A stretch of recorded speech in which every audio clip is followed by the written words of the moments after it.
Sementara itu, Shin pun berpindah ke tempat yang lain. Suatu hari dunia pasca kiamat, dalam sestar pengungsi tertentu, aku dan istriku bangun. Aku seorang insinyur, seorang mekanis sebelum perang. Aku punya kesempatan untuk masuk menikmati ruang hibernasi sama di samping keluargaku. Sayang sekali dunia setelah perang tidak hebat seperti yang kami bayangkan. Lalu dia pun disiksa dan diculik. Istrinya diculik dan kami yang di dalam ruang hibernasi menjadi barang. Sial. Barang yang menolak dipimpin seperti domba untuk membunuh. Ada orang yang beruntung menjadi kawan dan melukai saudara-saudara mereka. Kita semua hanya barang terjual ke tempat di mana akan kita pergi. Mereka pun diikat. Aku diinterogasi sebagai yang punya tenaga kerja. Aku dapat pekerjaan. Terus terang, lucunya bahwa aku tidak mendapatkan pekerjaan. Aku dulu adalah seorang insinyur, tapi karena aku terlihat cocok bekerja keras dan ototku besar, aku menjadi penambang. Sial. 30 orang termasuk aku dipanggil untuk apa yang mereka sebut sebagai karantina rutin. Hal semacamnya belum pernah terjadi. Disebut karantina rutin, setiap hari suatu hari kami akan mendatangi dan gejala infeksi X1 dikirim keluar. Kami akan berakhir sebagai penjaga pribadi seorang atau bahkan untuk eksperimen manusia. Untuk melawan dari momen kami memasuki blok 6. Tidak seharusnya sudah dari kami meninggalkan ruangan hibernasi. Hidup kami sudah bukan milik kami sendiri, tapi melihat siapa yang diambilkan dari kami hari ini. Sialan, aku pikir kumpulan dari kami akan menjadi tentara pribadi. Kenapa mereka juga mengambil perempuan? Kami sudah masuk ke dalam truk. Sejujurnya, aku tidak yakin apa yang menunggu kami. Sepertinya ada keluarga lain di dalam truk. Mereka sudah dipilih rata-rata orang kuat. Begitu. Lalu mereka pun sampai di suatu tempat. Rupanya itu adalah tempat Jiang, Sun, dan Yao. Kau pasti mengalami perjalanan yang panjang, bukan? Sini, makanlah kemari. Sampai hari ini, aku tidak pernah percaya akan bisa sekali lagi mencium bau harum dari nasi. Hei, apa yang kau tunggu? Cepat kesini dan makan. Apakah ini nyata? Kata yang lain. Ini tidak menutupi eksperimen manusia. Siapa peduli meski sekarat layak untuk bisa makan kenyang sambil mencium bau harum dari nasi dan sayur. Wow, sangat enak, sangat enak. Terima kasih, terima kasih. Jangan khawatir, masih banyak untuk semuanya. Tunggu saja, jika aku melihat muntah dan memuaskan dirimu sendiri, aku tidak akan memberi kalian makan lagi. Aku akan membuatmu menelan semua yang kau muntahkan. Kalian dengar? Lalu kita menggunakan 1 kilo beras, 2 potong daging kering, dan 3 kubis untuk makanan ini. Kau mengambil sedikit makanan dari gudang, ditukar dengan material meninggalkan kita. Tahan, kata Jian. Ini bahkan tidak bisa mengeluarkan biaya sebanyak itu. Baik, bukan masalah besar ketika aku bisa mengambil setumpukan. Kita sudah selesai makan, mari kita mulai bisnis. Baiklah. Apa kau sudah mulai kenyang? Dengarkan aku. Jika kau ingin makan untuk besok, kau harus menjawab pertanyaanku dengan baik-baik. Ya, aku kenyang, kata si dokter. Sangat bagus, kupikir sudah menebak apa yang sedang terjadi atau situasi macam apa yang sedang terjadi pada dirimu. Aku sudah menghentikanmu dari kelaparan untuk sekarang, dan aku akan memberi kalian kekayaan di luar mimpi terliarmu. Sedangkan semua yang kau perlu lakukan adalah buktikan kelayakanmu. Buktikan bahwa kau layak makan 3 kali sehari. Kalian dengar itu? Lalu Shin pun ujug-ujug berpindah. Melelahkan sekali pertemuan utusan tugas kerajaan lain. Tidak ada apa-apa, setidaknya perluasan markas dan pengembangan game sudah terurus, dan bahkan orang yang bisa masak juga sudah ada. Ternyata Jian pergi ke dunia nyata. Hahaha, aku membawa setumpuk emas. Pindah waktu 2 jam pagi, ayolah. Hai. Kampung halamanku ada di sini. Hei, halo, siapa ini? Tiba-tiba seseorang menelpon. Lalu, hei Chen, kau mana saja kau? Rupanya itu adalah si manajer. Oh, kau bisa menyewakan pada orang lain. Apa kau baru saja kotakan? Masa bodoh. Mari kita belajar untuk mengeong-ngeong bersama. Apa maksudnya itu? Dia sudah menghilang sangat lama dan masih mengingat bagaimana cara untuk mengeong-ngeong kembali. Hei, bukankah bisnis menjadi tetap sibuk belakangan ini? Bisnis apa yang mengharuskanku untuk tetap sibuk di dalam ponselmu? Apa kau mengerti perusahaan masih dalam tahap pertumbuhan? Bagaimana pengarahan arah bisnis ini? Ini adalah perusahaanmu atau perusahaanku? Masih sangat galak kau. Benar-benar tidak berubah. Bisakah kau lihat dan bersamaku ke rumah? Dia bosku, tenang. Jangan menutupku, serius, silakan. Beberapa hari aku akan mencarinya. Dan mari kita bertemu bersama-sama. Apa kau tidak ada waktu luang untuk pergi keluar? Halo, halo, halo.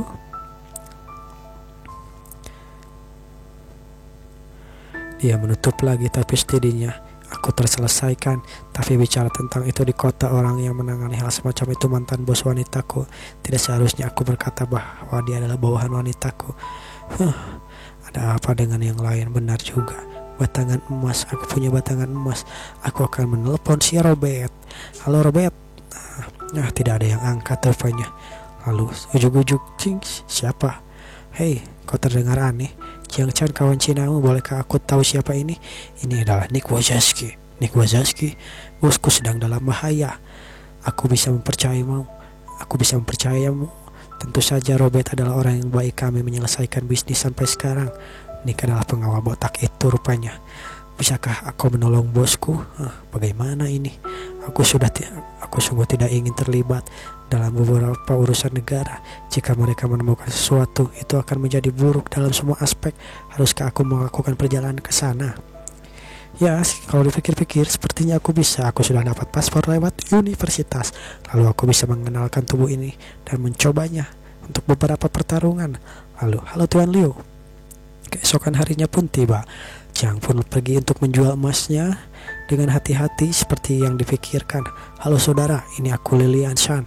Aku sudah memastikan itu dia. Aku sudah melihatnya. Dia tidak punya identitas, tidak punya latar belakang, hanya petugas kecil. Apa yang kita lakukan sekarang? Ternyata di sana ada seorang bos besar emas lagi. Ya benar saudara, setelah penukaran terakhir dia menghabiskan setidaknya cepat. Ini tidak terlalu lama dan dia datang dengan 7 kilo lagi. Penjara makam tambang pribadi, bagaimanapun juga bocah ini pasti punya lebih dari jumlah yang kecil. Setelah pekerjaan selesai, Gang Yo Hyuk tidak akan mengecewakanmu. Kau sekarang terlibat, hehehe. Lalu Shin pun berpindah. Rupanya itu adalah si Robert yang sedang ditahan oleh seseorang. Ini makananmu. Jika kau tidak mau mati, cepat makan ini. Namaku adalah Robert. Aku adalah seorang pebisnis. Ruang bisnisku adalah melingkup beberapa senjata, emas, lalu minyak mentah, minyak jadi, apapun yang ilegal. Sekarang aku di benteng teroris, bajingan, tidak beruntung. Bos, musuh menembak sangat kuat. Mungkin kita harus ini benar-benar salah informan itu. Kita benar-benar dihabisi. Seseorang menangkap Robert. Bos, Nick, kau pergilah.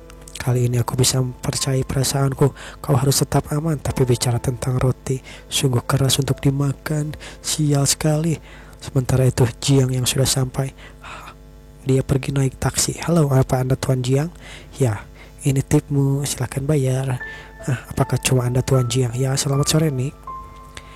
Meski Anda terlihat hebat dalam bertarung, ini akan menjadi susah hanya dengan kita berdua. Ayo kita pergi. Apakah bosmu punya arahan dari orang lain? Tidak, hanya aku sendiri. Aku sudah mengetahui lokasinya. Situasi tidak bagus. Kemarin mereka sudah membunuh wartawan. Aku tidak akan menjelaskan detailnya. Satu-satunya yang bisa bertindak hanya kita berdua. Santai. Apakah aku bisa bersiapkan senjata yang bagus? Itu semua ada di belakang. Apa Anda perlu senjata? Tidak perlu. Aku datang dengan persiapan. Baiklah, kita sampai. Ya, benteng mereka tepat di sebelah kita. Berhati-hatilah, jangan sampai ketahuan oleh mereka. Untuk sekarang, bersiaplah untuk pertempuran. Oke? Tuan Jiang, apakah Anda tidak tahu seperti apa situasinya? Biarkan aku mengatakan ini dengan baik-baik. Kungfu Cina tidak akan membantumu. Baiklah, aku mengerti. Mungkin di matamu aku seperti seorang amatiran. Lebih baik, ayo kita mulai. Persiapannya selesai. Senjata dari mana itu? Juga ada senjata. Orang timur ini sungguh tidak sederhana yang terlihat. Kau punya perintahmu. Jangan khawatirkan tentangku. Ini bangunannya bukan? Lalu tiba-tiba dia mengeluarkan drone. Waktunya menunjukkan hasil penelitian Yao. Dia pun menerbangkan drone-nya. Pergilah. Hei, alat yang besar itu terbang dan menghilang. Alat apa itu? Mari jumlah spesifik yang di dalam. 3 di lantai 1 juga bersenjata. 5 di lantai 2 semua bersenjata. Di bawah ada 6, 3 bersenjata. Nick, pertahankan titik evakuasi di sini. Aku mungkin bisa menangani orang di dalam. Aku cepat berpikir. Itu akan jauh lebih sunyi jika aku bertenang sendiri, bukan? Aku mempercayaimu, Tuan Jiang. Aku serahkan bos padamu. Aku akan mengurus di sini. Baiklah kalau begitu, aku akan pergi. Sementara itu orang-orang sedang berjudi. Hahaha. Dan yang lainnya, aku akan pergi ke toilet dulu. Rek naon sia modal. Tanpa pengetahuan mereka, Jian melompat ke bangunan itu. Obat kinetik ini berharga setiap sennya. Hehehe. Lalu, lega sekali, hanya satu orang. Ayo jangan dulu sembunyikan alarm. Sambil dia bersiap-siap untuk menembak dan dar. Dia sudah tembak. Aku pergi memeriksa pria itu. Dia lama sekali. Namun yang terjadi adalah double kill, headshot lagi. Waktunya menggiling, tidak ada jalan pintas. Masih ada triple kill yang harus kulakukan. Hei, siapa yang di sana? Dar, dar, dar, dar, dar. Mereka pun dibantai oleh Jian. Apakah mereka datang dengan santai-santai? Tarik nafas, serang, dar, dar, dar. Kapten, ada apa? Target ada di koridor lantai 2. Cepat, musnahkan. Sial, banyak orang. Terdengar beberapa tembakan. Dar, dar, dar, dar, dar.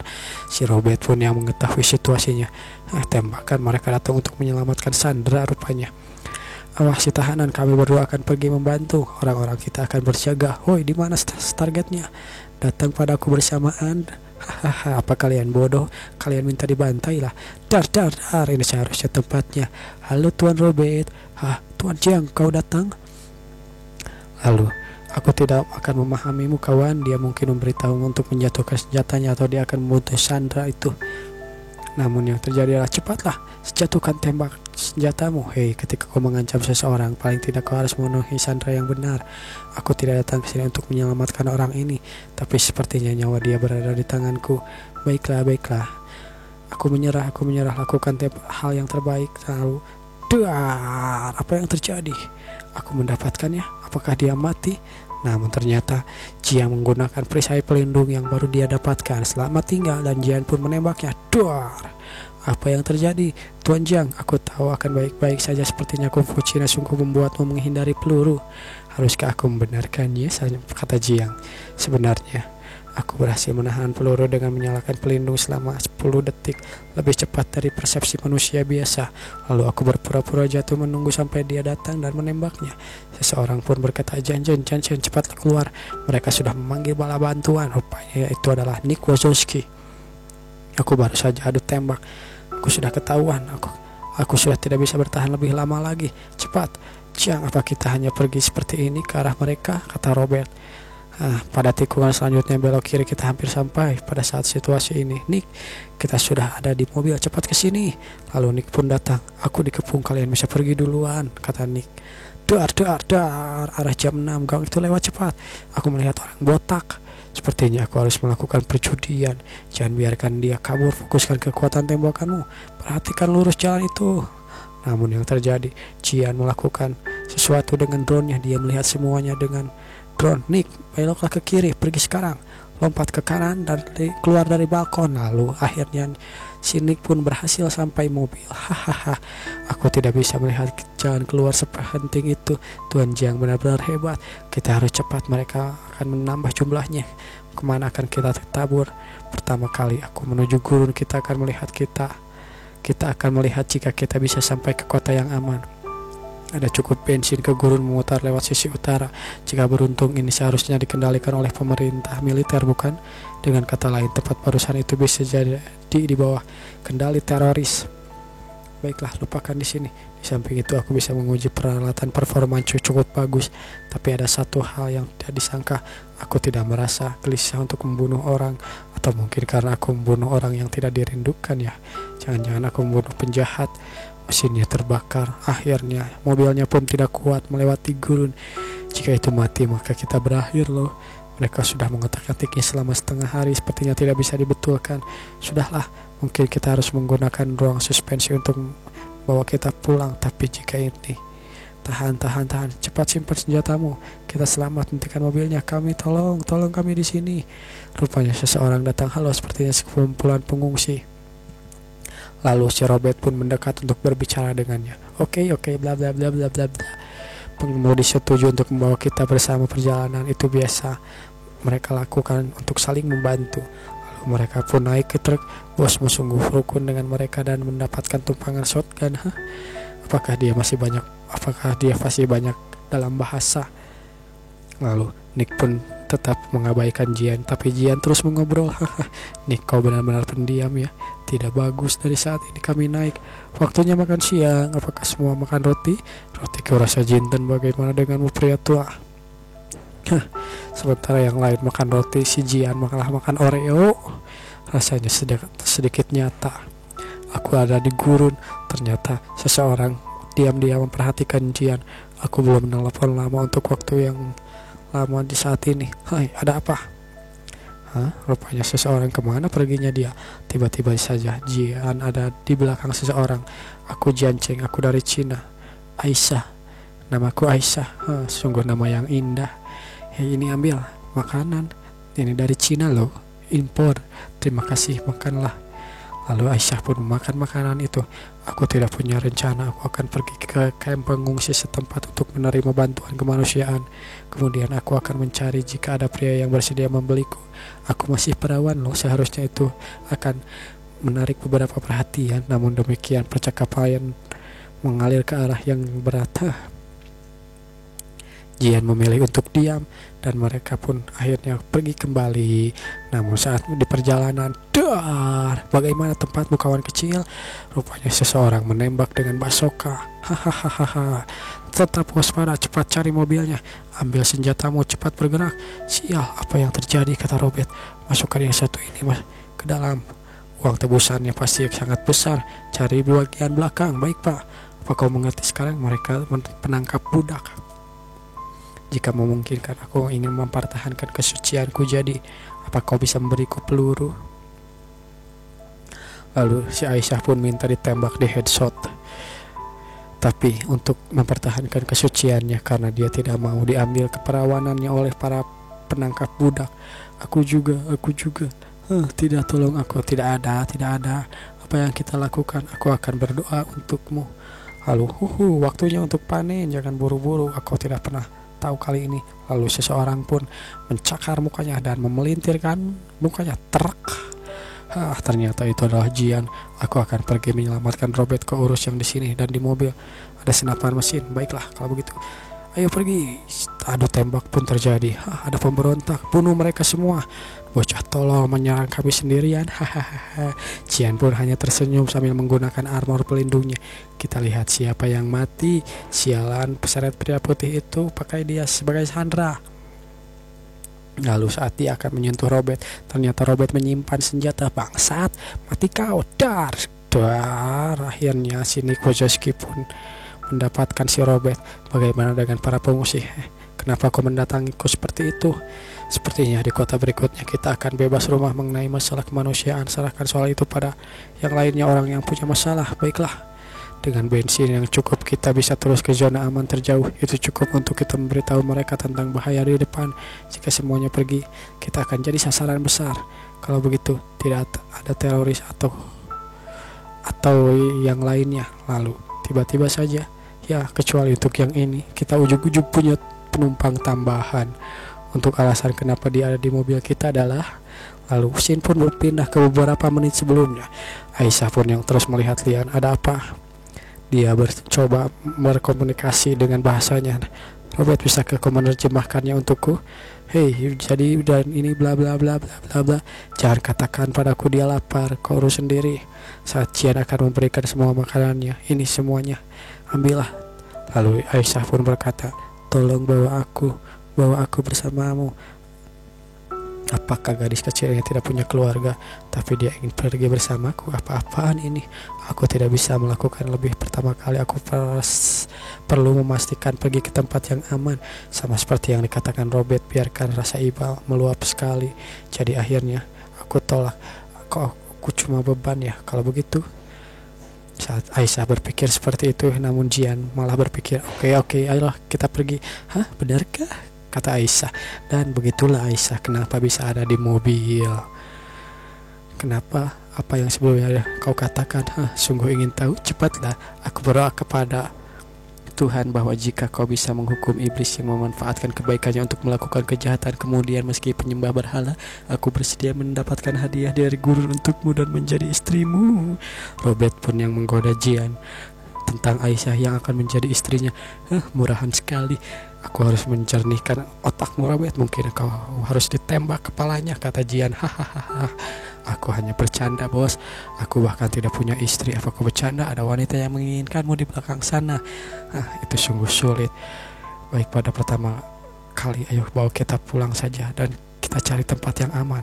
Lalu akhirnya mereka pun sampai di suatu tempat. Bos, kau juga dari Amerika? Apa yang orang-orang itu lakukan? Perjalanan ini akan memakan banyak waktu lama. Bagaimana masalah di sana? Oke, baiklah.